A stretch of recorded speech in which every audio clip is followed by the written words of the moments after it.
Hi guys and welcome back to the channel Deepak Yadav Education. Welcome to the daily current affairs of 16th of May 2024. तो guys आज है तारीख 16 मई 2024 और है Thursday. आज की तारीख से जितने भी मोस्ट इंपॉर्टेंट करंट अफेयर्स बनेंगे उन सभी करंट अफेयर्स को हम यहाँ पर डिटेल से डिस्कस करेंगे। ये वीडियो यूपीएससी और स्टेट पीएससी के पॉइंट ऑफ व्यू से काफ़ी ज़्यादा इंपॉर्टेंट हो जाता है। तो चलो शुभ आरंभ करते हैं। बट आगे बढ़ने से पहले मैं आपको बता दूं, इस लेक्चर में हम केवल इंडियन एक्सप्रेस को ही नहीं देखते, उसके साथ साथ जो भी रेलिवेंट सोर्सेस हैं जैसे PIB, Down to Earth, Live Mint, हर एक इंपॉर्टेंट सोर्स के इंपॉर्टेंट न्यूज़ को कवर करते हैं। तो हर एक चीज़ के लिए सेपरेटली इधर उधर भागने की ज़रूरत नहीं है, सभी चीज़ें एक जगह पर मिलती हैं। एंड मोस्ट इंपॉर्टेंटली वीडियो के लास्ट में आपका एक टेस्ट लिया जाता है, तो प्लीज़ पूरे लेक्चर को कंसंट्रेशन के साथ में सुनना, क्योंकि लास्ट में आपको टेस्ट अटेम्प्ट करना है। उसका जो भी स्कोर आएगा उसको नीचे कमेंट सेक्शन में लिखना है। आपका इससे मेमोरी पावर बढ़ेगी। हाँ, जो भी मैंने पढ़ा है उसको मैं अच्छे से सॉल्व कर पा रहा हूँ, और साथ ही साथ में डेली बेसिस पे क्वेश्चंस लगाओगे तो एग्जामिनेशन में जब बैठोगे तो एक कॉन्फिडेंस आएगा कि हाँ यार, ये काम तो मैं डेली कर रहा था, चीज़ों को समझ रहा था। और पॉसिबिलिटी है कई बार डायरेक्ट यहाँ से क्वेश्चंस भी आ जाएं। ठीक है, तो वो दोस्तों छोटी छोटी चीज़ें हैं जो बाकी सारे लोगों से एक बड़ा डिफरेंस क्रिएट करेंगे आपके लिए। इस चैनल पर 2 वीडियोस डेली अपलोड हो रहे हैं। मॉर्निंग में 5 बजे ये वाला वीडियो जो अभी आप देख रहे हो, डेली 5 बजे आपको मिल जाता है। फिर उसके बाद 8 से 10 के बीच में एक और वीडियो अपलोड होता है द हिंदू का। उसमें आपका एडिटोरियल, मेंस के पर्सपेक्टिव से, राइटर के पॉइंट ऑफ व्यूज़, कुछ और इंपॉर्टेंट आर्टिकल्स, वो सब भी कवर किया जाता है। तो उसको भी अच्छे से देखा करो। दोनों वीडियोस आपके लिए बहुत ज़्यादा इंपॉर्टेंट है अगर आप करंट अफेयर्स का एक भी टॉपिक मिस नहीं करना चाहते हो तो। ठीक है, बाकी अगर आपको इस लेक्चर का पीडीएफ वगैरह चाहिए तो उसके लिए टेलीग्राम पर जाना, वहाँ पे जाके सर्च बॉक्स में लिखना Deepak Yadav education UPSC. As you can see guys, आपको ये वाला चैनल मिलेगा, यहाँ से आप डेली बेसिस पे इस लेक्चर के पीडीएफ को डाउनलोड कर पाओगे। तो चलिए शुरुआत करते हैं, या फिर शुभ आरंभ करते हैं अपने थंबनेल वाले टॉपिक के साथ में। दोस्तों, अगर आप आज जाकर ICMR ऑन कॉफ़ी या टी लिखकर आर्टिकल सर्च करते हो, आपको हज़ारों आर्टिकल मिलेंगे। Indian Express, the Hindu, Live Mint, Hindustan Times, हर एक न्यूज़पेपर के अंदर इस टॉपिक को कवर किया गया है। एग्जाम के लिए तो ज़रूरी है ही, साथ ही साथ में दोस्तों हमारे अवेयरनेस के लिए भी ज़रूरी है। इस वजह से मैंने फ्रंट पे इस आर्टिकल को लगाया है। अब होता क्या है कि हम में से कई सारे लोग चाय है, कॉफ़ी है, जैसे चाय की जब बात आती है दोस्तों, तो आपको पता होगा दुनिया में पानी के बाद जो सबसे ज़्यादा पिया जाने वाला ड्रिंक है वो चाय है।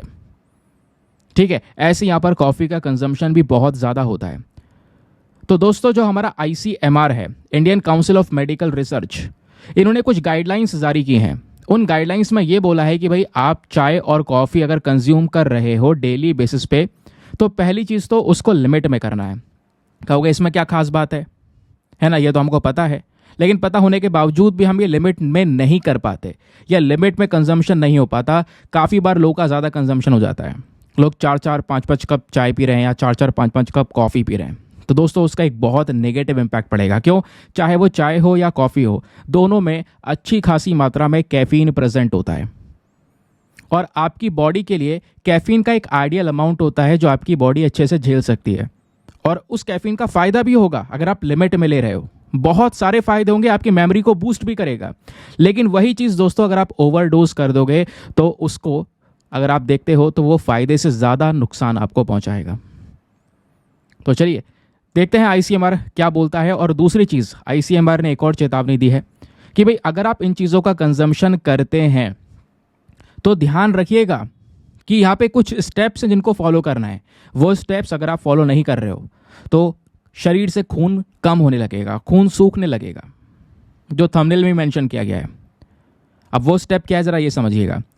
तो मेडिकल बॉडीज़ के अकॉर्डिंग अगर हम लोग बात करेंगे, जो अभी नई गाइडलाइंस आई हैं, उन गाइडलाइंस में यहाँ पे बोला गया है जो भी व्यक्ति ज़्यादा मात्रा में चाय या कॉफ़ी का कंजम्पशन कर रहा है, तुरंत अभी से ही, आज से ही यहाँ पर उसको अवॉइड करें, क्योंकि इसमें कैफीन ज़्यादा मात्रा में है। कैफीन जो कि आपके ब्रेन को एकदम से एक्टिव करती है, और एकदम से एक्टिव करने के बाद ऐसी तो होता है जब थकान सी हो रही है यार, है ना, अब पढ़ने जा रहा हूँ, थकान सी लग रही है, तो इसके लिए कॉफ़ी पी लेता हूँ या चाय पी लेता हूँ। तो इससे यहाँ पर क्या होगा, आपके ब्रेन को एक छोटा सा बूस्ट मिलेगा, है ना, एकदम से यहाँ पर आपके अंदर एक्टिवनेस सी आएगी। वो धीरे धीरे करके यहाँ पे दोस्तों डाउन होती हुई चली जाएगी। तो वो कैफीन आपको एक्टिव रखने का काम करता है।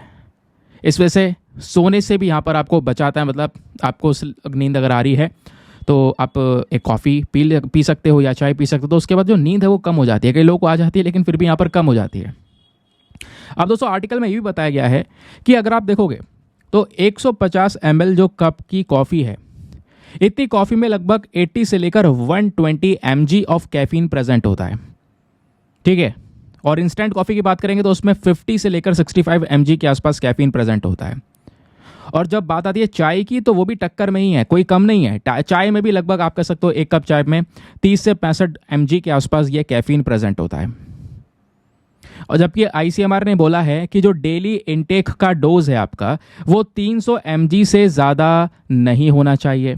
और आजकल लोग इनका कंजम्पशन इतना ज़्यादा कर देते हैं, तो ये वाली अगर लिमिट क्रॉस हो रही है तो दोस्तों उसका एक नेगेटिव इम्पैक्ट पड़ेगा। जैसे ज़्यादा कैफीन से एंजाइटी, सर में दर्द, चेस्ट में पेन होने लगेगा, सोने में काफ़ी परेशानी होगी। इस वजह से बोला जाता है कि भैया जब तक आप सोने जा रहे हो तो उसके 8-10 घंटे पहले कॉफ़ी मत पीना। मैं बोलूँगा 8-10 घंटे, क्योंकि इतना असर यहाँ पे रहता है अगर आप थोड़ा सा स्ट्रॉन्ग कॉफ़ी पीते हो तो उसमें कैफीन ज़्यादा है। और जब आप जब कॉफ़ी पियोगे या चाय पियोगे, कॉफ़ी में स्पेशली जब आप ब्लैक कॉफ़ी वगैरह पीते हो तो उसको पीने के बाद में क्या होता है, आपका जो हार्ट बीट है वो फास्ट हो जाता है एकदम से। तो हार्ट बीट भी दोस्तों एकदम से इंक्रीज़ हो जाती है। तो ज़्यादा कैफीन से यहाँ पर ये सारे के सारे जो इम्पैक्ट्स है वो नज़र आते हैं। कहोगे ये सब कुछ तो हमें पता है यार, इसके अलावा बताओ कि आखिरकार जो ये खून है, खून की कमी कैसे हो सकती है इन सब चीज़ों से, ये आईसीएमआर क्या बोल रहा है। अब जरा ये समझते हैं। आईसीएमआर का कहना है, देखो कई सारे लोग दुनिया में, कई सारे लोग ऐसे हैं जो खाना खाने के तुरंत बाद चाय पीते हैं या कॉफ़ी पीते हैं, या खाना खाने से जस्ट तुरंत पहले ही यहाँ पर चाय कॉफ़ी पी लेते हैं। वो चीज़ आपको कभी भी नहीं करनी है। क्यों? क्योंकि दोस्तों इस कॉफ़ी के अंदर में या चाय के अंदर में कैफीन प्रेजेंट है, और कैफीन के साथ साथ इसके अंदर में टैनिन प्रेजेंट होता है दोस्तों, टैनिन। और अगर आप खाने के साथ में चाय पी रहे हो या खाने के तुरंत बाद में या खाने से जस्ट पहले, यानी आसपास आपने चाय कॉफ़ी का कंजम्पशन किया है, तो इससे क्या होगा, बॉडी में जो आपने खाना खाया है ना उसका आयरन एब्जॉर्प्शन नहीं हो पाएगा। क्योंकि ये टैनिन क्या करता है, आपके बॉडी को आयरन एब्जॉर्ब करने से रोकता है। अब बॉडी में आयरन अगर नहीं होगा तो प्रॉपर ब्लड बन जाएगा क्या? नहीं, आयरन की कमी हो जाएगी। और आपको पता है आजकल जैसे बोला जाता है कि हर कह सकते हो दूसरी महिला जो है एनीमिया से गुजर रही है। एनीमिया अभी बहुत बड़े लेवल पर आपको देखने को मिलता है दुनिया भर में। एनीमिया मतलब आयरन की कमी होना, ब्लड की कमी होना। तो आयरन की कमी होना सीधा सीधा यहाँ पर आपके ब्लड के ऊपर ये इम्पैक्ट डालेगा। तो ये जो टैनिन है दोस्तों, ये आयरन के एब्जॉर्प्शन को बहुत ज़्यादा कम कर देता है। आपने जो खाना खाया उससे प्रॉपर न्यूट्रिएंट्स नहीं मिल पाएंगे आपके बॉडी को अगर आप तुरंत कॉफ़ी या चाय का कंजम्पशन कर रहे हैं तो। और अगर ज़्यादा कॉफ़ी कंज्यूम कर रहे हैं तो उससे हाई ब्लड प्रेशर प्लस आपको हार्ट के अंदर में बहुत सारी इरेगुलरिटीज़ भी देखने को मिल सकती हैं, ये बताया गया। अब यहीं पर ना एक चीज़ और आती है, क्योंकि अगर सिंपली मैं आपको बताऊं तो मैं वैसे ज्ञान दे रहा हूं, कॉफ़ी का कंजम्पशन मैं भी बहुत करता हूं, लेकिन वो जो कॉफ़ी होती है वो ब्लैक कॉफ़ी होती है। ठीक है, अब ब्लैक कॉफ़ी कहने का मतलब है उसमें ना कोई शुगर है ना कोई मिल्क है, केवल ऐसी पानी गर्म हुआ, उसमें यहाँ पर कॉफ़ी मिलाई, जस्ट उसको यहाँ पर स्टर किया, थोड़ी देर बाद पी लिया। कड़वी होती है बहुत ज़्यादा। तो दोस्तों यहाँ पर वैसी कॉफ़ी का कंजम्पशन मैं भी बहुत करता हूँ। ज़रूरत है, एक एडिक्शन सा यहाँ पर देखने को मिलता है। डेफिनेटली कॉफ़ी से प्यार हो जाता है, कई सारे लोगों के साथ में हुआ होगा। इवन आप ये फ़ोटोज़ भी देख पा रहे होंगे, चाय की जगह सारी कॉफ़ी की फ़ोटोज़ आपको नज़र आएंगे, है ना। अब होता यहाँ पर यह है कि आपको ये जो सारे के सारे प्रिकॉशंस हैं वो अपनाने होंगे।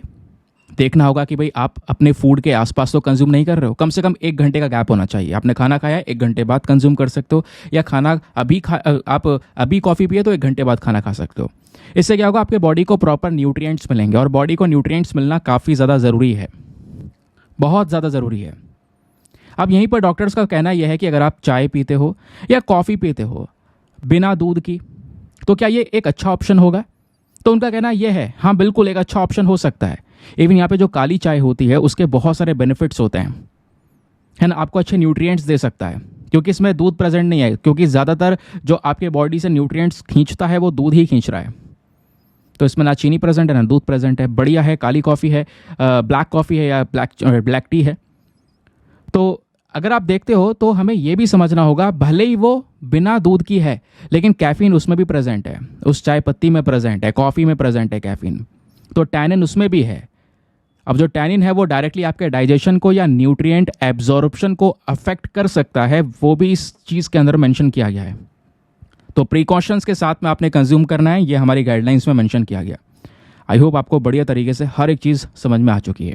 चलिए आते हैं नेक्स्ट आर्टिकल पर। बड़े ध्यान से हर चीज़ को सुनते हुए चलना, क्योंकि लास्ट में टेस्ट देना है और जो भी स्कोर होगा उसको नीचे कमेंट सेक्शन में लिखे बिना नहीं जाना है, ठीक है। और वो टेस्ट तभी दे पाओगे जब कंसंट्रेशन के साथ में सुनोगे। अभी बिल्कुल मॉर्निंग में वीडियो देख रहे हो अगर आप, तो बिल्कुल ध्यान से चीज़ों को सुनना। यहाँ पे बात हो रही है सिल्क कॉटन ट्री के बारे में। ये जो पेड़ आपको दिख रहा है ह्यूज सा, जिसका यहाँ पर जो निचला बेस है वो काफ़ी हैवी सा आपको ये बेस नजर आएगा। अभी ये काफ़ी चर्चाओं में है। क्यों? ये जो ट्रीज हैं दोस्तों वो लगातार साउथ राजस्थान से खत्म होते आए, डिसअपियर होते चले, तो इसका इम्पैक्ट क्या पड़ रहा है वो इस आर्टिकल में समझाया गया। सिल्क कॉटन ट्री को हम सेमल ट्री के नाम से भी जानते हैं, तो ध्यान रखिएगा क्वेश्चन में चाहे सेमल ट्री हो या सिल्क कॉटन ट्री हो, अगर कोई ऐसा क्वेश्चन है तो आपको समझना है कि हाँ मैंने पढ़ा हुआ है। ये जो ट्री है दोस्तों उसका जो बेस है काफ़ी हैवी सा होता है, जैसे मैंने आपको बताया।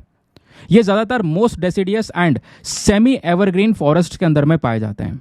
उसके अलावा राजस्थान में अलग अलग आपको ट्राइबल कम्युनिटीज़ देखने को मिलती हैं। उनमें से जो गारसिया ट्राइब है दोस्तों, वो उनका एक बहुत, वो मानते हैं हमारे एक बहुत गहरा कनेक्शन है, बहुत गहरा रिश्ता है इस पेड़ के साथ में, इस सिल्क कॉटन ट्री के साथ में।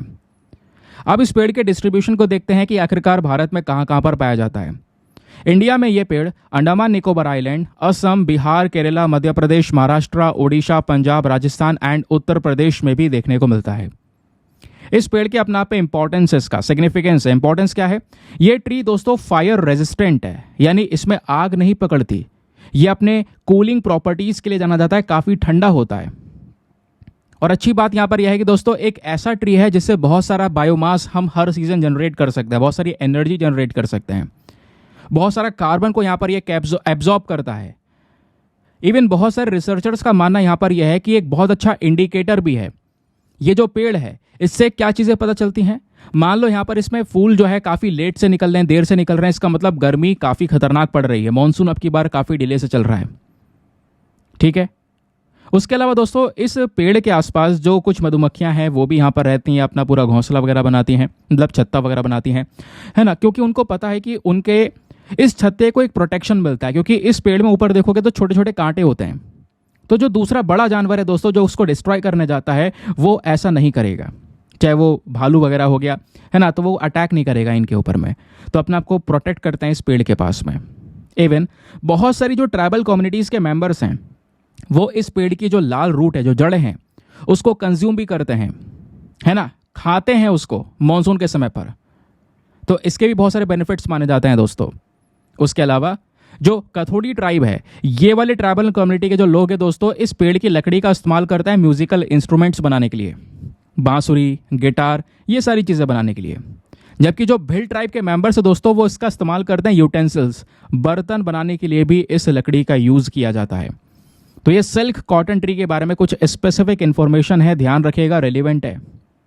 चलिए एक और आर्टिकल इंपॉर्टेंट, बात हो रही है United Nation office on drug and crime के बारे में। अब ये बॉडी जो है हाल ही में न्यूज़ में आई है। न्यूज़ में क्यों आई है? ये खबर आपको स्टार्टिंग में 3 लाइनों में नजर आएगी। खबर यह है, एक रिपोर्ट रिसेंटली रिलीज हुई, उस रिपोर्ट का नाम है world wild life crime report 2024। अब इस रिपोर्ट को रिलीज करने वाली body he United Nation office on drug and crime है। तो इसी बॉडी ने इस रिपोर्ट को रिलीज किया। अब जब इस रिपोर्ट को देखा तो इस रिपोर्ट ने यह बताया कि आज के समय पर जो राइनोसॉरस हैं दोस्तों, जो गैंडे हैं, सिडार हैं, ये आज के समय पर मोस्ट अफेक्टेड एनिमल्स हैं जहां पर इनका इलीगल तरीके से व्यापार हो रहा है। वो ये बात रिपोर्ट हमें बताती है, जिस वजह से ये न्यूज़ में है। तो एग्जाम पॉइंट ऑफ व्यू से देखोगे तो 2 चीज़ें हमारे लिए निकल कर आती हैं इस आर्टिकल से, एक तो ये रिपोर्ट, दूसरा ये वाली बॉडी। तो पहले तो दोस्तों हम यहाँ पर इस बॉडी के बारे में जानेंगे, United Nation office on drug and crime है क्या। एक इंपॉर्टेंट ग्लोबल लीडर बॉडी है, नाम से पता चल रहा है। इसका मेन काम है जो अवैध तरीके से जो ड्रग्स का कंजम्पशन हो रहा है, ड्रग्स का ट्रेड हो रहा है, उसको रोकना, उसके खिलाफ लड़ाई लड़ना। जो टेररिज्म है दोस्तों यहाँ पर, उसको आज के समय पर रोकना, इसका मेन काम है। इसकी मेन रिस्पॉन्सिबिलिटी है कि जो यूनाइटेड नेशन लेड प्रोग्राम है टेररिज्म को लेकर, उसको लागू करना। फिर ये जो बॉडी है इसको बनाया गया था 1997 में, 2 अलग अलग बॉडीज को आपस में मिलाकर। वो 2 बॉडीज कौन कौन सी थी? एक थी United Nation drug control programme और दूसरा था centre for international crime prevention. इन दोनों को मिलाकर यहाँ पर ये जो United Nation office on drugs and crime है, इसको बनाया गया। अब इसके फंक्शंस क्या है? तो मेन फंक्शन है लोगों को इसके बारे में एजुकेट करना, बताना कि भैया जो ये ड्रग्स हैं इसका कितना बड़ा खतरा हो सकता है, ड्रग्स एब्यूज़ के बारे में अवेयरनेस फैलाना, जो हमारे इंटरनेशनल एक्शन है दोस्तों, यहाँ पर जो अवैध तरीके से ड्रग्स का प्रोडक्शन हो रहा है उसके खिलाफ लड़ाई लड़ना, ये सारा काम यहाँ पर इस बॉडी का है। एक प्रॉपर जस्टिस देने का काम करना, जो रूल्स हैं, जो नियम कानून बात कर रहे हैं ड्रग्स की, उनको और ज़्यादा मजबूत करना, ये काम है इस बॉडी का। ध्यान रखिएगा। सवाल यह है इस बॉडी को फंडिंग कहाँ से मिलती है? तो फंडिंग दोस्तों कंट्रीब्यूशन आता है अलग अलग सरकारों से। कई सारे कंट्रीज इसका हिस्सा है, तो यहाँ पर जो गवर्नमेंट्स है वो इसको कंट्रीब्यूशन करती हैं, पैसा देती हैं, उस बेसिस पर यह बॉडी काम करती है। इसका हेडक्वार्टर ऑस्ट्रिया के अंदर जो वीना नाम की जगह है वहाँ पर प्रेजेंट है। ठीक है, ये बात क्लियर हो गई। अब दोस्तों जिस बॉडी के बारे में अभी हम डिस्कशन कर रहे थे, ये वही बॉडी है जो कि world wild life crime report को पब्लिश करती है। तो अभी 2024 की रिपोर्ट भी ये लेकर आए थे। अब 2024 में जो ये रिपोर्ट आई है दोस्तों, इसका केवल ये 3rd एडिशन है। इससे पहले 1st एंड 2nd एडिशन जो आया था वो 2016 में आया था और दूसरा 2020 में आया था। ये रिपोर्ट क्या करती है, हमको दिखाती है कि भैया जो भी वाइल्ड लाइफ स्पीशीज हैं, जंगलों में जानवर हैं, उनका किस तरीके से इलीगल तरीके से ट्रेड हो रहा है, उसको इन्वेस्टिगेट करने का यहाँ पर ये मुद्दा उठाती है। समझ गए? आगे आते हैं नेक्स्ट आर्टिकल पर। GS paper number 3, defence and security के पॉइंट ऑफ व्यू से एक इंपॉर्टेंट टॉपिक। बात हो रही है एक्सरसाइज शक्ति के बारे में। आपको पता होगा कई बार जो अलग अलग अभ्यास होते हैं ये एक्सरसाइजेज होते हैं, इसको लेकर डायरेक्टली प्रश्न बन जाते हैं एग्जामिनेशन में। ये जो एक्सरसाइज शक्ति है दोस्तों, ये 2 देशों के बीच में अभ्यास होता है। वो देश कौन कौन से हैं? एक है इंडिया, दूसरा है फ्रांस। इंडिया और फ्रांस की मिलिट्री के बीच में ये अभ्यास कंडक्ट किया जाता है और अभी हाल ही में 7वां एडिशन था इस अभ्यास का। ध्यान रखिएगा, ये शुरू हुआ कहाँ पर? मेघालय के अंदर में। नाम है एक्सरसाइज शक्ति। एक बाइनल ट्रेनिंग इवेंट है जहां पर भारत और फ्रांस दोनों की मिलिट्री आपस में मिलकर इस अभ्यास को करती हैं, जिससे इन दोनों कंट्रीज के डिफेंस कॉपरेशंस भी ज़्यादा मजबूत होते हैं। ये जो अभ्यास है यहाँ पर आप कह सकते हो जो पहाड़ी इलाके हैं वहाँ पे ऑपरेशंस किए जाते हैं इन दोनों मिलिट्रीज़ को साथ में मिलाकर। इनका मेन ऑब्जेक्टिव होता है कि एक जॉइंट ट्रेनिंग करना, है ना, एक दूसरे को अपनी नई नई प्रैक्टिस, नई नई चीज़ों को सिखाना, जिससे रिलेशंस और डेवलप होंगे, म्यूचुअल कॉपरेशंस मजबूत होंगे। और ये जो अभी अभ्यास चला, ये जो एक्सरसाइज शक्ति मेघालय में देखने को मिली है, इस वाले अभ्यास में अगर आप देखोगे दोस्तों तो इंडिया की साइड से लगभग 90 लोग आपको देखने को मिलेंगे राजपूत रेजिमेंट के। उसके अलावा फ्रांस की साइड से अगर हम बात करेंगे, अच्छा ये तो केवल हमारे राजपूत रेजिमेंट से, उसके अलावा इंडियन नेवी और इंडियन एयरफोर्स से भी बहुत सारे ऑब्जर्वर्स हैं जिन्होंने यहाँ पर पार्टिसिपेट किया है इस 14 दिन के अभ्यास में। तो ये तो बात हो गई उन लोगों की जो इंडिया से पार्टिसिपेट कर रहे हैं। अब अभ्यास तो 2 देशों के बीच में, फ्रांस की साइड से किसका पार्टिसिपेशन है?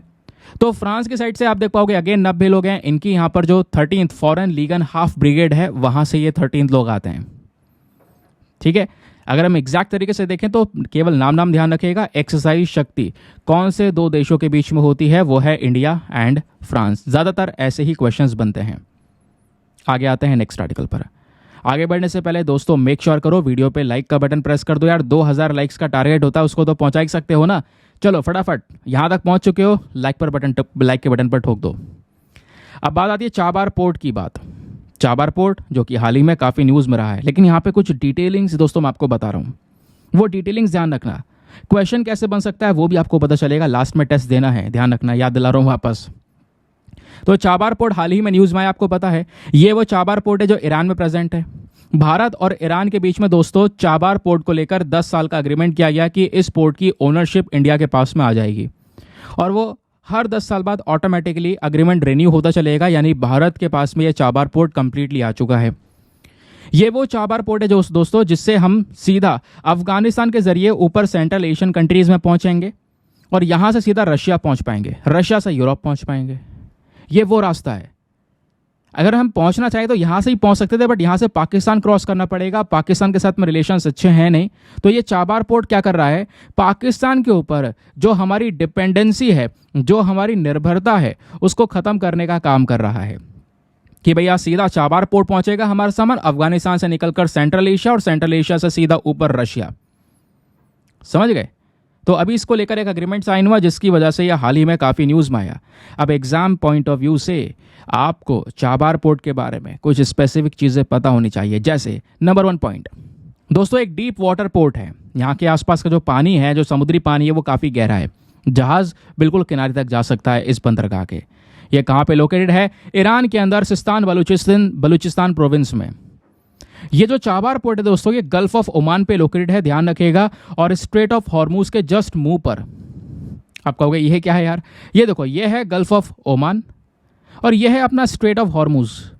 ये वो छोटा सा रास्ता है जो दो बड़े ओशन को जोड़ रहा है। ऊपर पर्शियन गल्फ है, नीचे गल्फ ऑफ ओमान है, ये स्ट्रेट ऑफ हॉर्मूज है।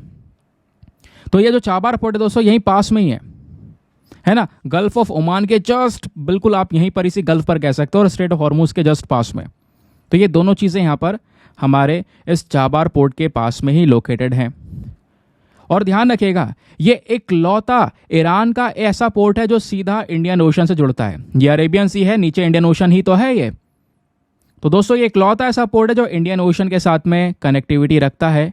ध्यान रखिएगा, इस वाले चाबार पोर्ट पर दो अलग अलग बंदरगाह हैं। एक है शाहिद बेहस्ती पोर्ट, दूसरा है शाहिद कलांतरी। दोनों का एक्सेस भारत के पास में आ चुका है। अगर आप देखोगे ज्योग्राफिकली हमारे लिए इसलिए भी रेलिवेंट है क्योंकि मैं आपको बता चुका हूं, इसकी कनेक्टिविटी सीधा रशिया से हो पाएगी। और रशिया से तक जाने के लिए दोस्तों एक कॉरिडोर हम इस्तेमाल करते हैं जिसका नाम है INSTC कॉरिडोर। और इस INSTC कॉरिडोर में यहां पे जो हमारा बंदरगाह है, जो चाबार पोर्ट है, वो बड़ी मदद कर सकता है। इंडिया सीधा चाबार, अगर मान लो रशिया को इंडिया सामान भेजना है या इंडिया को सामान रशिया भेजना है, तो पहले यहाँ जहाज से ले जाएंगे सीधा अपने चाबार पोर्ट पर।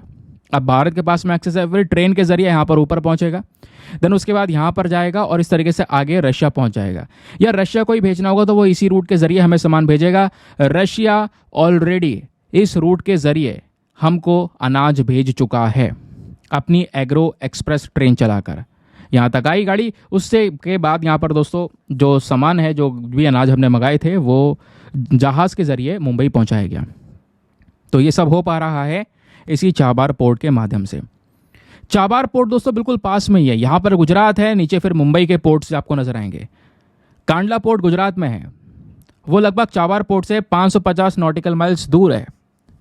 फिर उसके बाद चाबार और मुंबई के बीच का अगर आप डिस्टेंस देखते हो तो दोस्तों वो 786 नॉटिकल माइल्स के आसपास है। ठीक है, ये बात क्लियर हो गई। आइए अब थोड़ा सा और डिटेल बात करते हैं। चाबार पोर्ट के साथ में साल 2016 में ही भारत ने एक ट्राइपरटाइट एग्रीमेंट साइन कर लिया था, यानी ईरान और अफगानिस्तान को भी जोड़ लिया था कि भैया ईरान और अफगानिस्तान को भी हमें साथ में लेकर चलना पड़ेगा ना, वो भी हमारे लिए ज़रूरी है। उनके बिना तो काम हो ही नहीं पाएगा, क्योंकि इधर ईरान है तो हमें अफगानिस्तान से ऊपर निकलना पड़ेगा, तभी जाकर दोस्तों यहाँ पर इधर अफगानिस्तान, ये बंदर अब्बास पोर्ट है वैसे, यहाँ पे आप देखो चाबार पोर्ट, इधर अफगानिस्तान से निकल कर ही हम यहाँ पर इस पूरे एक्सेस को ले पाएंगे। तो इन दोनों कंट्रीज़ के साथ में ये पूरा का पूरा जो एग्रीमेंट है वो यहाँ पर किया गया था। ठीक है, बात क्लियर हो गई। इस डील का मेन मकसद है भैया international transport and transit corridor को भी पूरी तरह से सपोर्ट करना। चलिए आगे आते हैं नेक्स्ट आर्टिकल पर। बात हो रही है जनरल प्रोविडेंट फंड के बारे में। अब ये जनरल प्रोविडेंट फंड है क्या, ये हाल ही में काफ़ी न्यूज़ में आया है। एक केस चला मद्रास हाई कोर्ट में, तो मद्रास हाई कोर्ट की जो सिंगल बेंच थी दोस्तों, उन्होंने हाल ही में जो एम्प्लॉयज़ हैं वहाँ पर उनको सपोर्ट किया कि employees are not automatically entitled to pension benefits based on deduction made under the GPF scheme. अब मैं आपको थोड़ा डिटेल से बताता हूँ आखिरकार ये GPF स्कीम है क्या और ये किस चीज़ के बारे में बात हो रही है। ध्यान से सुनिएगा इस बात को दोस्तों। ये स्कीम हमारे लिए एग्जाम के लिए बहुत ही इंपॉर्टेंट है। जनरल प्रोविडेंट फंड ये एक प्रकार का पब्लिक प्रोविडेंट फंड है, PPF। अब ये क्या होता है दोस्तों, ये एक ऐसा अकाउंट होता है जो केवल सरकारी कर्मचारियों के लिए ही अवेलेबल होता है।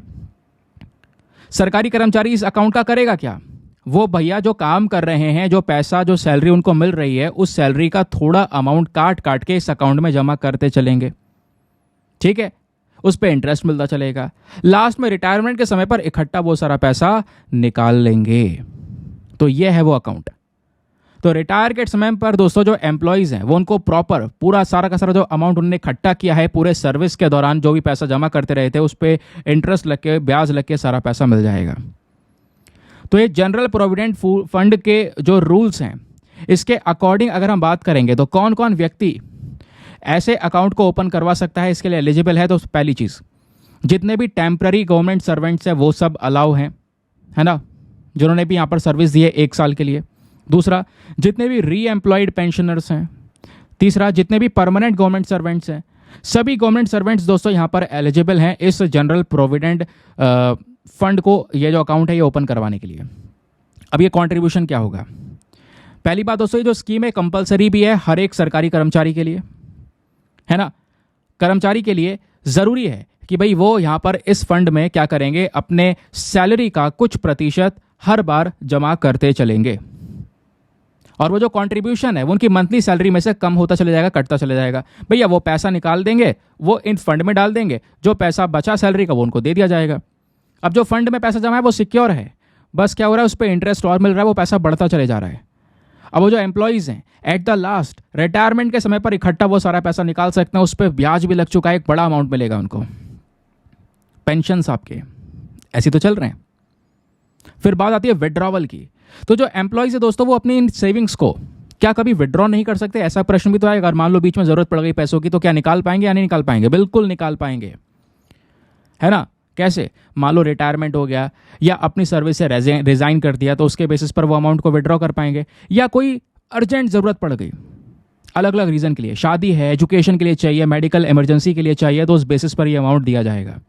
एम्प्लॉयज़ जो हैं दोस्तों वो अपने इस जीपीएफ अकाउंट पर लोन भी ले सकते हैं, दिखा सकते हैं भैया मेरे पास ये है अमाउंट, इतना अमाउंट जा रहा है सैलरी का, ये इंटरेस्ट मिल रहा है, तो इस पर लोन दे दो। लोन भी मिल सकता है उनको। समझ गए? आगे आते हैं नेक्स्ट चीज़ पर।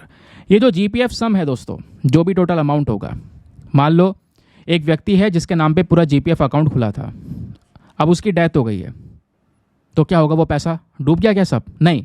होगा क्या, जब भी जीपीएफ अकाउंट खुलेगा जिस भी व्यक्ति का, उसका एक नॉमिनी भी होता है। आपको पता होगा हर एक व्यक्ति का नॉमिनी होता है, दूसरा नाम जो आप डालते हो, तो वो जो नॉमिनी है दोस्तों उसको वो सारा पैसा मिल जाएगा। ध्यान रखिएगा अगर कोई ऐसी सिचुएशन बनती है तो। क्लियर?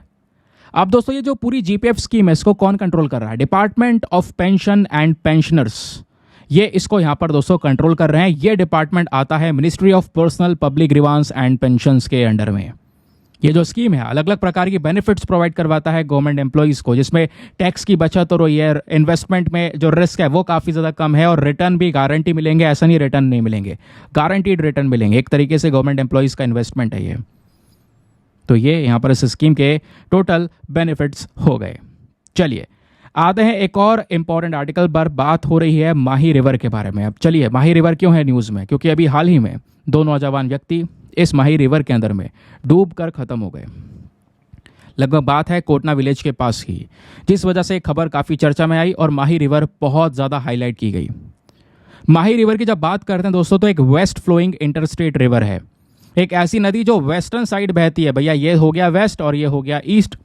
अब नदी इधर बह रही है, लेकिन इंटरस्टेट रिवर है, कई सारे राज्यों से गुजर रही है। ये नदी बनकर कहाँ से निकलती है? मध्य प्रदेश से। फिर उसके बाद राजस्थान से गुजरते हुए, गुजरात से गुजरते हुए सीधा गल्फ ऑफ खंबत के जरिए अरेबियन सी में खत्म हो जाती है। अभी मैप में समझेंगे, डोंट वरी। अब दोस्तों ये जो नदी है इसका ओरिजिनेशन अगर आप देखोगे तो जैसे मैंने बोला मध्य प्रदेश के अंदर धार डिस्ट्रिक्ट में भोपावर नाम का जो गांव है वहां पे जो विंध्या रेंजेस हैं वहीं से ये ओरिजिनेट होती है।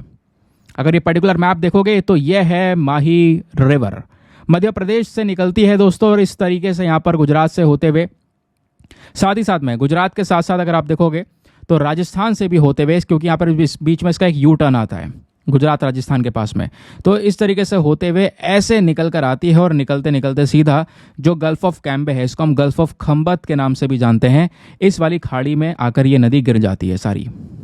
तो सारा पानी इस तरीके से आता है और इधर इस वाली खाड़ी में खाली हो जाता है। ठीक है, ध्यान रखिएगा, याद रहेगा ना माही नदी के बारे में। आगे आते हैं। अब जैसे मैं बता ही चुका हूँ महानदी कहाँ पर यू शेप बनना ये सब वगैरह मतलब इतना खास नहीं है। हाँ, अरेबियन सी में खाली होती है ये पता होना है, गल्फ ऑफ खंबत के जरिए खाली होती है ये भी पता होना है। ठीक है, इसके ट्राइब्यूटरीज वेरी वेरी इंपॉर्टेंट। माही नदी की कुछ सहायक नदियाँ हैं, कुछ और दूसरी नदियाँ जो कि इसको सपोर्ट करती हैं। उस मेन ट्रिब्यूटरीज में कौन कौन सी हैं? एरू, नोरी, चाप, सोम, जखम, मोरान, अनस, पनम, भदर, ये अलग अलग यहाँ पर दोस्तों आपको नदियाँ देखने को मिलेंगी जो इसकी ट्राइब्यूटरी रिवर है। माही नदी जो है इसके ऊपर एक डैम भी है जिसको माही बजाज सागर डैम के नाम से जानते हैं। जो पूरा गुजरात है दोस्तों उसको पीने का पानी मिल रहा है, इलेक्ट्रिसिटी मिल रहा है इसी डैम से, तो एक ह्यूज डैम है ये। तो ये नदी का इंपॉर्टेंस आपको समझ में आ चुका होगा। एनीवे, आगे आते हैं नेक्स्ट आर्टिकल पर। जीनो ट्रांसप्लांटेशन बहुत ज़्यादा न्यूज़ में कवर किया गया, मैंने द हिंदू के वीडियो में ऑलरेडी इसके बारे में पढ़ा दिया है। डोंट वरी, आज फिर यहाँ पे कवर करेंगे। काफ़ी लोग ऐसे हैं जो द हिंदू को छोड़कर केवल ये वाला वीडियो देख रहे हैं, तो हर एक चीज़ पता होना ज़रूरी है। तो हुआ क्या, जीनो ट्रांसप्लांटेशन मतलब होता क्या है दोस्तों? किसी जानवर का एक ऑर्गन निकाल कर इंसान में लगा देना।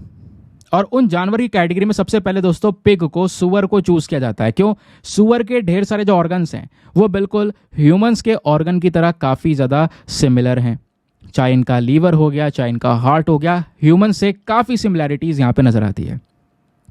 तो हुआ क्या, हाल ही में एक केस ऐसा आया, भैया एक इंसान की किडनी खराब हो गई, तो उनकी किडनी हटाकर सुअर की किडनी निकालकर लगा दी गई। ये ट्रायल किया गया। अब वो इंसान 2 महीने तक चले, 2 महीने बाद उनकी मृत्यु हो गई, जिस वजह से यहाँ पर ये पूरा का जो प्रोसेस है जीनो ट्रांसप्लांटेशन का वो न्यूज़ में है। तो ये जो जीनो ट्रांसप्लांटेशन है ना, ये अपने आप में एक प्रोसेस है, एक ऐसा प्रोसेस जहाँ पर एक इंसान को हम नॉन ह्यूमन एनिमल का ऑर्गन लगा रहे हैं, नॉन ह्यूमन एनिमल का ऑर्गन उनको ट्रांसप्लांट कर रहे हैं। इसी को जीनो ट्रांसप्लांटेशन किया जाता है। सबसे पहली बार दोस्तों ये जो जीनो ट्रांसप्लांटेशन हुआ था, एक जानवर से इंसान में जो कुछ लगाया गया था वो हार्ट था। सबसे पहली बार ट्राई किया गया ह्यूमंस में 1980s के अंदर में। अब ऐसे एकदम से किसी भी जानवर का सीधा ऑर्गन निकाल के लगा नहीं देते हैं। उस जानवर के अंदर में कुछ जेनेटिक मॉडिफिकेशंस करने पड़ते हैं, उनके जीन में कुछ चेंजेस करने पड़े होंगे, ह्यूमंस के साथ में सिमिलैरिटीज थोड़ी सी बनानी पड़ेगी, उसी के बाद तो ऑर्गन जाएगा तो सूट करेगा। अदरवाइज तुरंत उस व्यक्ति की डेथ हो जाएगी अगर हम ऐसे लगा देंगे तो जो एनिमल ऑर्गन होता है दोस्तों, जब सेलेक्ट करते हैं तो उसके बाद पहले उसमें जेनेटिकल मॉडिफिकेशन करने ज़रूरी हैं, और जेनेटिक मॉडिफिकेशन के बाद में ही दोस्तों यहाँ पर ह्यूमन बॉडी में वो ऑर्गन सूट करेगा। अदरवाइज बॉडी रिजेक्ट कर देगी उसको, डेथ भी हो सकती है इंसान की। समझ गए? अब जैसे मैंने पहले ही बताया, जो ज़्यादातर पिग्स हैं, पिग्स को ही जीनो ट्रांसप्लांटेशन के लिए क्यों उठाया जाता है? क्योंकि लंबे समय से 50 साल से ज़्यादा हो चुका है पिग की जो हार्ट वॉल्व्स हैं दोस्तों, वो यहाँ पर यूज़ की जा रही है ह्यूमन के डैमेज हार्ट वॉल्व्स की जगह पर। ऐसे बहुत सारे और भी ऑर्गन्स हैं पिग्स के जो यहाँ पर यूज़ किए जा रहे हैं। इनके जो ऑर्गन्स है वो काफ़ी मैचेबल होते हैं ह्यूमन से। आपको पता होगा जनवरी 2022 की बात, जनवरी साल 2022 में सबसे पहला जो जीनो ट्रांसप्लांटेशन किया गया था जेनेटिफिकली मॉडिफाइड पिग का, वो उसका हार्ट 200 ट्रांसप्लांट हुआ था। तो जनवरी 2022 में एक इंसान को, एक बुजुर्ग आदमी को सुअर का दिल लगाया गया था निकाल कर। हालांकि उन व्यक्ति भी की डेथ हो गई थी कुछ समय बाद, तो वो आपने पढ़ा होगा। आगे आते हैं अगले आर्टिकल पर। अब दोस्तों आपने चैट जीपीटी का नाम तो बहुत सुना होगा, आपकी हर एक प्रॉब्लम सॉल्व कर दे चैट जीपीटी। कुछ भी चीज़ हो चैट जीपीटी को फटाफट पूछो, आपको उत्तर देगा। ये मेरी प्रॉब्लम है बताओ, इसका उत्तर देगा। इसको शॉर्ट फॉर्म में लिख दो, ये भी उत्तर मिल गया। मेरे पास ये सामान है, इससे क्या बन सकता है, ये उत्तर मिल गया। तो दोस्तों यहाँ पर इसी तरीके से एक और चीज़ आ चुकी है मार्केट में, GPT-4o। ओ मतलब ओमिनी। चलिए अब बात करते हैं। तो चैट जीपीटी का ही ओपन एआई वर्जन अगर आप देखोगे, इसमें नई कैपेबिलिटीज आ चुकी हैं GPT-4o को लेकर। तो GPT-O क्या है? ओ माने ओमिनी। ये आपको GPT-4 लेवल का इंटेलिजेंस प्रोवाइड करवाएगा, ज़्यादा फास्ट होगा, इसकी कैपेबिलिटीज इंप्रूव हो चुकी हैं, टेक्स्ट, विजन, ऑडियो हर एक बेसिस पर काम करेगा। ह्यूमन टू मशीन इंटरेक्शन और आसान हो जाएगा, नेचुरल लगेगा आपकी, नेचुरली आप किसी इंसान के साथ में इंटरेक्शन कर रहे हो, अगर इस प्रोसेस के साथ में इंटरेक्शन कर रहे हो तो यहाँ पे वॉइस आराम से ये पहचान सकेगा, ये आप देख पाओगे। इसके पास में यहाँ पे कह सकते हो एक विजन भी देखने को मिलेगा। यानी कहने का मतलब है कि आप फोटोज, डॉक्यूमेंट्स, ये सारी चीज़ें अपलोड करके उन फोटोज के ऊपर चर्चा कर सकते हो, बातचीत कर सकते हो इस GPT-4o के साथ में। एक इंसान मेमोरी फीचर का भी यूज़ कर सकता है, रियल टाइम इंफॉर्मेशन को ब्राउज कर सकता है कन्वर्सेशन के दौरान, बातचीत के दौरान। तो क्वालिटी काफ़ी इंप्रूव हो चुकी है, डिफरेंट लैंग्वेजेस में अवेलेबल है। प्लस ये जो नया मॉडल आया है दोस्तों, ये एक यूज़र के इमोशंस को भी तुरंत पिकअप कर सकता है ना, और अलग अलग प्रकार के जो इमोटिव स्टाइल्स ऑफ कन्वर्सेशन है उसमें बातचीत कर सकता है, अलग अलग इमोशंस में बातचीत कर सकता है। प्लस इसके अंदर ये भी कैपेबिलिटी है कि आपका जो चेहरा है, रियल टाइम फेस देखकर आपकी फीलिंग्स को बता सके। ये दोस्तों इस लेवल पर टेक्नोलॉजी आज के समय पर जा चुकी है। GPT-4o ध्यान रखिएगा। एनीवे, एक और important article, super important article, GS paper number 3 economy वाले झोले में डाल दो इसको।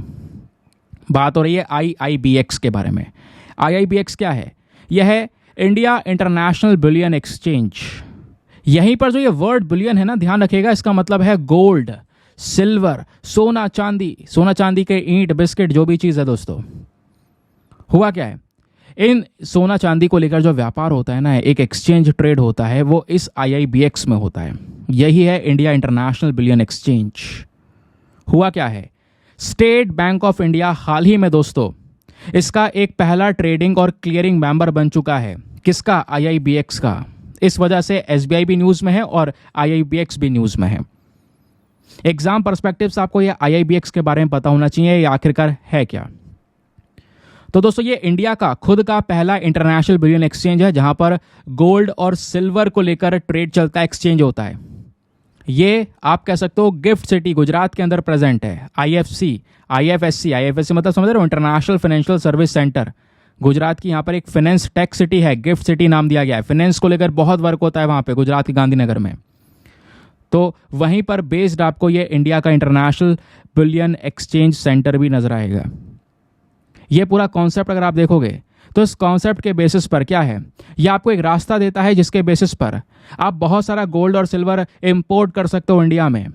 आप एक वर्ल्ड क्लास, एक ऐसा एनवायरनमेंट दे सकते हो जहां पर गोल्ड सिल्वर को लेकर बहुत सारा एक्सचेंज चल रहा है, ट्रेड चल रहा है, लोग इन्वेस्टमेंट कर रहे हैं इन प्रोडक्ट्स के अंदर में, लोग सिक्योर करके यहाँ पे रख रहे हैं, ये सारी फैसिलिटीज मिल रही हैं। तो ऐसा यहाँ पर एक पूरा प्लेटफॉर्म मिल जाता है IIBX India International Bullion exchange. Now इस IIBX को कंट्रोल कौन कर रहा है, रेगुलेट कौन कर रहा है, इसके ऊपर कौन सी अथॉरिटी बैठी है? तो वो है IFSCA, that is international Financial Services Centre authority. यही यहाँ पर इसको रेगुलेट कर रही है, एक इंपॉर्टेंट अथॉरिटी। ठीक है, ध्यान रखिएगा। और जो IIBX है दोस्तों, ये जो पर्टिकुलर प्लेटफॉर्म है, यहाँ पर जो प्रोडक्ट्स और टेक्नोलॉजीज ऑफर की जा रही हैं वो ज़्यादा कॉम्पिटिटिव हैं। अगर आप दूसरे एक्सचेंजेस से देखोगे तो ये तो हो गया इंडिया वाला सिस्टम। उसके अलावा ऐसे ही ग्लोबल एक्सचेंजेस हांगकांग में भी है, सिंगापुर में भी है, दुबई में भी है, लंदन में भी है, न्यूयॉर्क में भी है, जहाँ पर बुलियन को लेकर बहुत सारे इन्वेस्टमेंट ट्रेड वगैरह चलता है, एक्सचेंजेस होते हैं। यह बुलियन है क्या? बुलियन रेफर करता है फिजिकल गोल्ड को, एकदम सीधा खरा सोना, सिल्वर यानी कि हाई प्योरिटी के साथ में यहाँ पर सोना चांदी जो भी है जो दोस्तों, उनको बार के फॉर्म में, यानी कि बार हो गया, कॉइन्स के फॉर्म में, इनगॉट्स के फॉर्म में, बिस्किट के फॉर्म में, ये यहाँ पर रखा जाता है, उसको लेकर बातचीत की जाती है। क्योंकि ये खरा सोना भी इंपॉर्टेंट है, इसको एक लीगल टेंडर के तौर पर कंसिडर किया जाता है। इवन हमारी जो सेंट्रल बैंक है, रिजर्व बैंक ऑफ इंडिया, उनके पास में जो फॉरेन एक्सचेंज रिजर्व है, विदेशी मुद्रा का भंडार है, उसमें गोल्ड भी एक इंपॉर्टेंट रोल प्ले करता है। काफ़ी सारे जो इन्वेस्टर्स हैं, लोग यहाँ पर गोल्ड में पैसा लगाते हैं। क्यों? अगर किसी ने बहुत पहले गोल्ड में पैसा लगाया होगा, आज से 10 साल पहले सोना खरीदा होगा, तो उसकी वैल्यू आप खुद देखो आज क्या है। आज वैल्यू बहुत ज़्यादा है। तो ये भी एक पर्टिकुलर इन्वेस्टमेंट होता है फिजिकल एसेट में, समझ गए? अब क्या ये जो पूरी IIBX बॉडी है, इसको रेगुलेट करने वाला बॉडी कौन सी है? इसके ऊपर भी जो बॉडी बैठी है ये अथॉरिटी है, मैंने आपको पहले ही बताया था। इस अथॉरिटी के बारे में थोड़ी बहुत एक बात जानकारी ले लेते हैं बस। ये एक स्टैचुटरी बॉडी है। स्टैचुटरी मतलब इसको एक एक्ट के माध्यम से बनाया गया है। वो एक्ट कौन सा है? वो है IFSA एक्ट 2019, मतलब वही नाम है सिमिलर, 2019 के एक्ट के तहत इसको बनाया गया। इसका मेन काम है जो भी फाइनेंशियल प्रोडक्ट्स हैं या फाइनेंशियल सर्विसेज हैं या पैसों से संबंधित जो काम करने वाले इंस्टीट्यूशंस हैं, उनको डेवलप करना, रेगुलेट करने का यहाँ पे प्रॉपर तरीके से काम करना। और ध्यान रखिएगा, जब ये IFSCA नहीं था, क्योंकि ये तो 2019 के बाद आया है, तो जब ये नहीं था तो उससे पहले कुछ और रेगुलेटर हुआ करते थे, जैसे reserve Bank of India, securities exchange Board of India, है ना, SEBI, PFRDA, IRDAI, ये सब हुआ करते थे। समझ गए?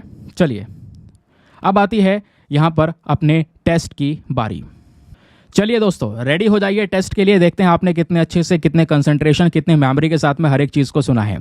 आपके स्क्रीन पर क्वेश्चन नंबर 1। पहले मैं एक साथ सभी क्वेश्चंस आपको देने वाला हूं। आप बिल्कुल ऑनेस्टी के साथ में, बिल्कुल सच्चाई से जो भी आपके आंसर आ रहे हैं, स्टार्टिंग में फटाफट आंसर देना, नीचे कमेंट सेक्शन में लिखते हुए चलना। फिर लास्ट में एक साथ सभी क्वेश्चंस के आंसर्स मैं आपको दूंगा, जिसको आप रीचेक करना, चेक करना, देखना भैया कितने क्वेश्चन सही किए और कितने गलत किए हैं। और बिल्कुल ऑनेस्टी से जो स्कोर आया उसको नीचे कमेंट सेक्शन में लिखना। पता चलेगा भैया आपका कंसंट्रेशन लेवल कहाँ था जब आप पढ़ रहे थे। तो समझ गए? क्वेश्चन नंबर 1, एक्सरसाइज शक्ति एक जॉइंट मिलिट्री अभ्यास है कौन से दो देशों के बीच में? एक तरफ तो इंडिया है, दूसरा कौन सा देश है जिसके साथ में अभ्यास कंडक्ट करता है Bharat? Option number A America, B Russia, C United Kingdom या फिर डी फ्रांस। तो बताओ, बहुत ही सरल क्वेश्चन है ये। अगला प्रश्न बात करता है चाबार पोर्ट के बारे में। तो चाबार पोर्ट को लेकर आपके सामने 3 स्टेटमेंट है, बताना इनमें से कौन सा स्टेटमेंट सही है। सॉरी, कौन सा कह रहा हूं, कितने स्टेटमेंट सही है। How many of the above statements are correct. Statement number 1 कि जो चाबार पोर्ट है ये इकलौता ईरान का पोर्ट है जिसका डायरेक्ट एक्सेस इंडियन ओशन के साथ में है। दूसरा स्टेटमेंट, जो चाबार पोर्ट है ये सिचुएटेड है पर्शियन गल्फ पर।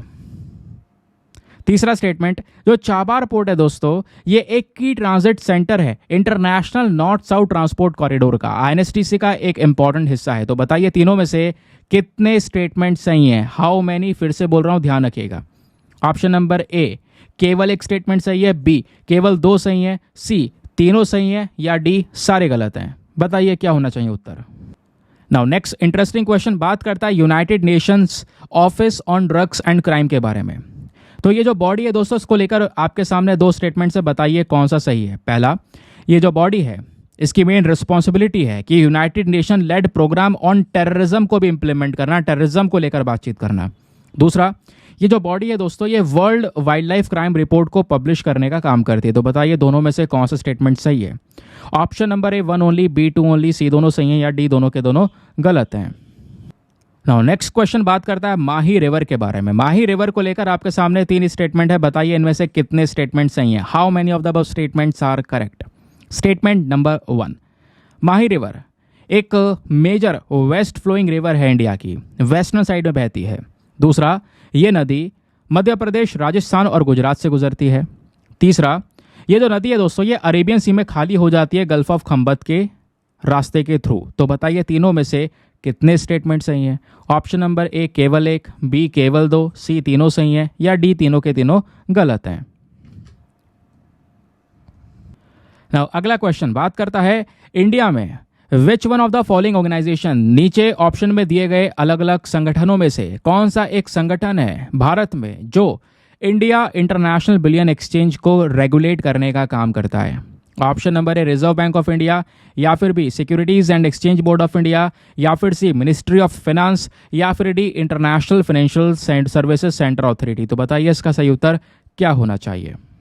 नेक्स्ट क्वेश्चन बात करता है जीनो ट्रांसप्लांटेशन के बारे में। तो जीनो ट्रांसप्लांटेशन को लेकर फिर से 2 स्टेटमेंट है, बताइए कौन सा सही है। पहला, इस ट्रांसप्लांटेशन में क्या होता है, एक नॉन ह्यूमन एनिमल का जो ऑर्गन है उसको ह्यूमंस के अंदर में ट्रांसप्लांट किया जाता है।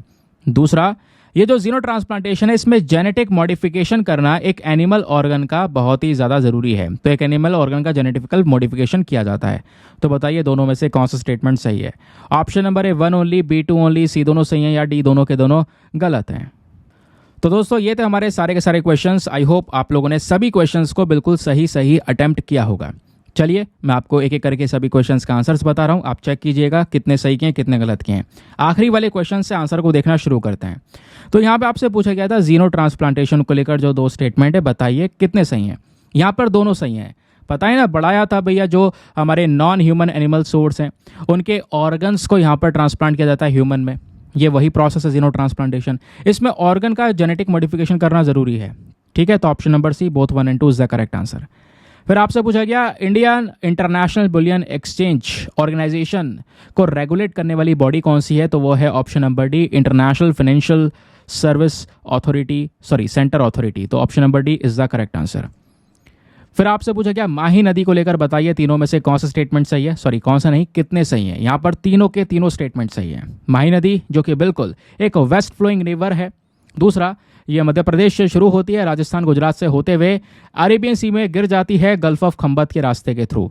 तो तीनों के तीनों स्टेटमेंट सही हैं। That is why option number C all 3 are correct. फिर आपसे पूछा गया United Nation office on drugs and Crimes को लेकर बताइए दोनों में से कौन सा सही है। दोनों के दोनों सही है। पढ़ाया था भैया, ये जो बॉडी है टेररिज्म को लेकर भी वर्क करती है, प्लस ये world wild life crime report को भी पब्लिश करती है जो हाल ही में 2024 की रिपोर्ट पब्लिश हुई है, जो कि बेसिकली हमारा एक 3rd एडिशन है। फिर आपसे पूछा गया चाबार पोर्ट को लेकर बताइए तीनों में से कितने स्टेटमेंट सही है। यहाँ पर थोड़ा सा गड़बड़ा गए होंगे, लेकिन गड़बड़ाने की जरूरत नहीं है, अच्छे से सुना होगा तो सही उत्तर दोगे। इसका सही उत्तर है ऑप्शन नंबर बी केवल 2 स्टेटमेंट सही हैं। अच्छा, वो कौन कौन से। पहला, कि भाई जो चाबार पोर्ट है केवल ईरान का पोर्ट है जिसका एक्सेस इंडियन ओशन के साथ में है। ये तो सही बात है, पढ़ा था सीधा सीधा। दूसरा, ये सिचुएटेड है पर्शियन गल्फ पर। कहोगे ये गलत है भैया, ये पर्शियन गल्फ नहीं है, पर्शियन गल्फ तो बहुत आगे है।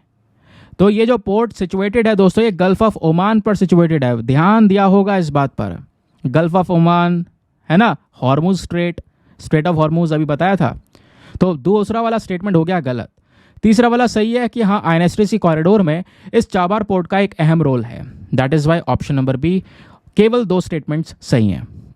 फिर आपसे पूछा गया एक्सरसाइज शक्ति बताइए, इंडिया और कौन सा दूसरा देश जिसके बीच में यह अभ्यास होता है। तो इसका सही उत्तर है ऑप्शन नंबर डी, फ्रांस, जिसके साथ में अभ्यास चल रहा है मेघालय के अंदर में। ठीक है, तो ये थे क्वेश्चंस। तो क्या रहा है रिजल्ट दोस्तों आप लोगों का, कितने सही हुए हैं बताइए नीचे कमेंट सेक्शन में, और कहाँ कहाँ पर गलती हुई है वो भी बताइएगा। कल फिर से प्रैक्टिस करेंगे, फिर से पढ़ेंगे, तो कल के लिए फिर से रेडी है ना। मॉर्निंग में 5 बजे हर रोज़ ये वीडियो आपको मिला करेगा। चलिए मिलते हैं आपसे अगले वीडियो में। आज के लिए bye bye, have a nice day, thank you and जय हिंद।